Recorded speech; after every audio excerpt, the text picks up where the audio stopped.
суроо. Шафаатты пайгамбарыбыздан саллаллаху алейхи ва салламдан сырткары дагы кимдер кылат? Кимдер шафаат кылуу акысына ээ болушат? Албетте бул шафаат маселеси бул биздин ислам динибизде Кур'ан сүннөттө келген чоң маселелерден бири. Пайгамбар саллаллаху алейхи ва саллам шафаат кылат. Жана ошондой эле пайгамбар саллаллаху алейхи ва салламдан тышкары башка жаратылган адамдар, периштелер дагы шафаат кылышат. Пайгамбар саллаллаху алейхи ва саллам өзүнө тиешелүү шафааттары бар, өзү эле кылат, андан башка эч кимсе кыла албайт. Жана ошондой эле периштелерге жана башка пайгамбарларга дагы жана таква, жакшы, солих адамдар үчүн дагы Аллах субханаху шафаатка уруксат берген.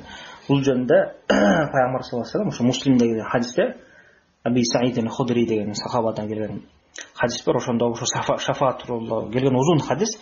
Ошондо ошо момундар шафаат кылат деп айтып келип, анан акырында Аллах субханаху таала мындай деп айтат.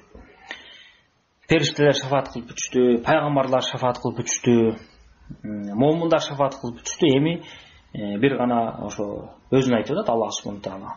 Ырайымдуулардын ырайымдуусу болгон Аллах субханаху тааланын шафааты гана калды деп туруп, анан Аллах субханаху таала өзүнүн колу менен ошо тозокто жаткан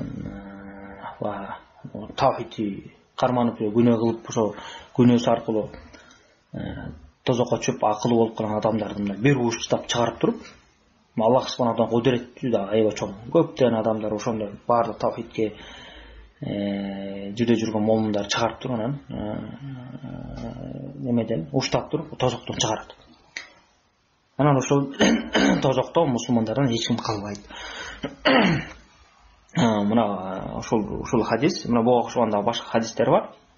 Мына ошолордун бири, мисалы, жаш балдары өтүп кеткен мусулман адамдардын жаш балдары шафаат кылат. Бул Муслимде жана Насаиде келген хадистеринде шафаат кылышат.